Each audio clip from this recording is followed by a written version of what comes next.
Now, after winning Pop Stars The Rivals at the end of last year, Girls Aloud have had 3 top 3 singles. Will this be the 4th?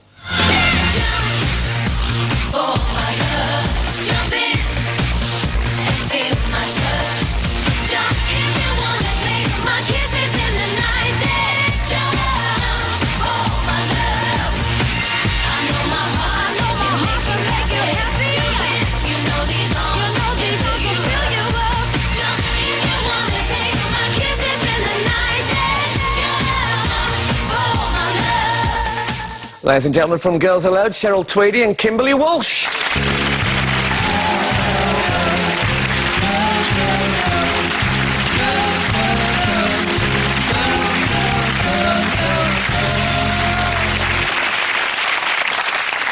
Welcome. Was going to bring you on to Eye of the Tiger. Oh, no. Now, that was your new single, which comes out Today, yeah. And it's called Jump. It is. And it's in the movie Love Actually. It is, yeah. So, you'd won Pop Stars The Rivals, and there was a boy band as well called, what was they called? Yeah, One True Voice. Yeah. And everyone thought they were going to be #1, and basically you whopped them. Yeah, we did. And now they're gone. I bet you was chuffed when that happened. We were really chuffed when we beat them. We were. No, but when you heard that they'd disbanded, didn't you go, yes, no, losers? No. We felt sorry for them. I mean, they went through the same process as us. It was just unfortunate that they had a crap status. So it's all going brilliant. You must have been thinking, what could possibly go wrong? Then... Now, there's some things I have to ask you, because I know you're looking nervous, Cheryl, but when you come on, everyone's thinking, oh, it's that Cheryl Tweedy that hit that woman in the bog. Because you had a fight with the toilet attendant, yeah? Yeah.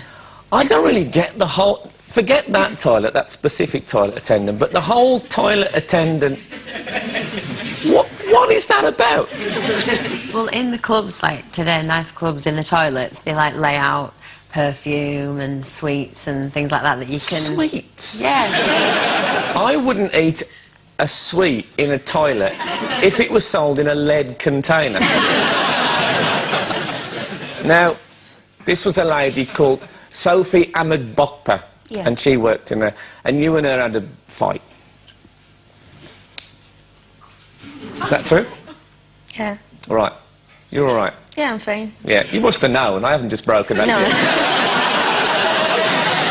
How pissed were you? What trail? How drunk... Out of 20, Cheryl, how drunk were you?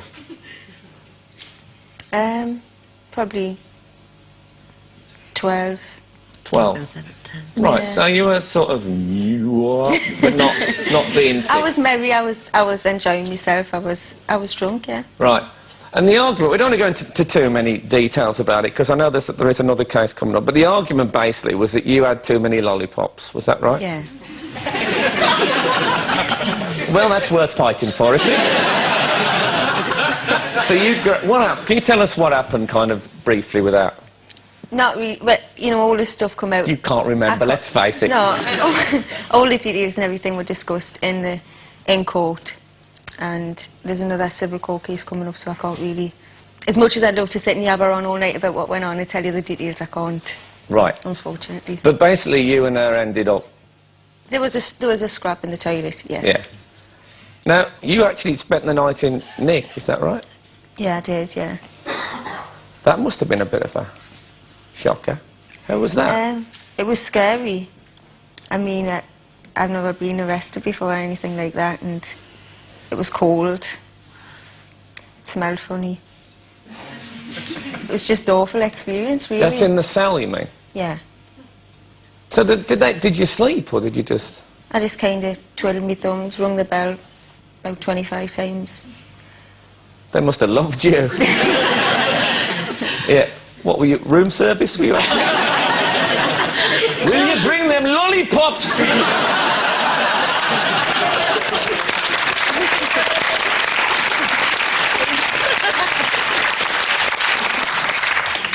Because you were with Nicola, weren't you? Who's...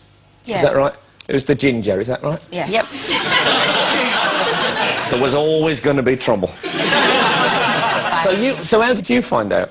So then Nicola came back and kind of come to mine and Nadine's room, and we were actually both still up together, and she was just kind of like, oh no, Cheryl's in a cell, blah, blah, blah, and we were like, oh, no way, kind of, obviously we couldn't really get our heads around it at first. And then we went downstairs, and obviously the police were there sort of taking Nicola's statement and stuff, and then that's when everything kind of came out then, what happened.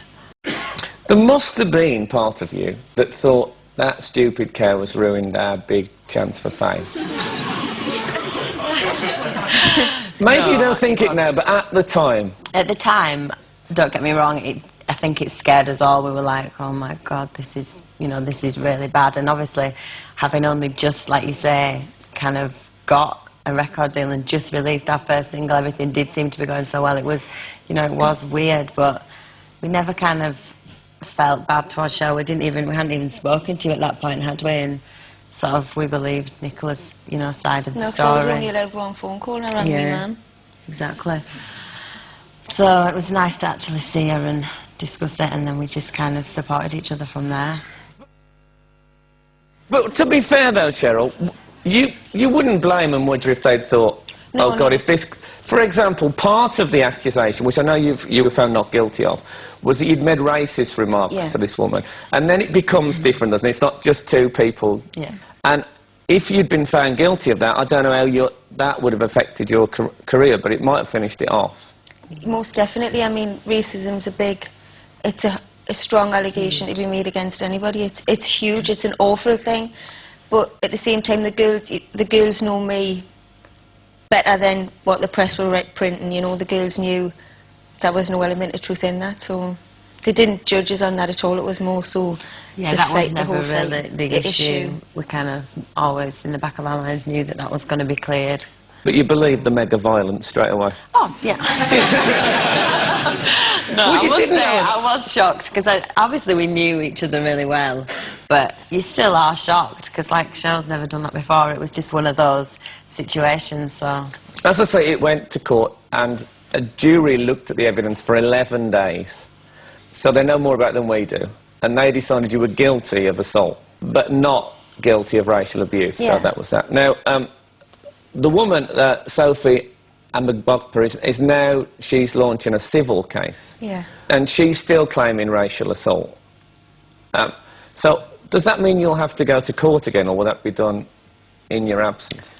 No, I really don't know much about it at this point in time. It's still a lot of legal arguments going on, so I couldn't really discuss something I don't really know about. Right. How have people been in the street and stuff like that? The support we've had has been unbelievable. Absolutely. Literally unbelievable. Because there was a thing in the paper that Ulrika Johnson had said you were a bad person. Yeah. And that Girls Aloud were going to go and sort her out. No, that was took out. Yeah, no, that was took out of context. Spoken. What I did say was, for Ulrika to be a celebrity herself, you know, and she's been on the receiving end of loads of criticism by the press. For her then, she doesn't know me, she's never met me, she doesn't know any facts of the case, she only knows what she's read. For her then to pass judgment and call me an arrogant bully and an abysmal example to young women, I think is a disgrace, and I think she needs to take a look at her own self before she passes judgment on anybody else. That is what I said, and that is what I think still. But there was...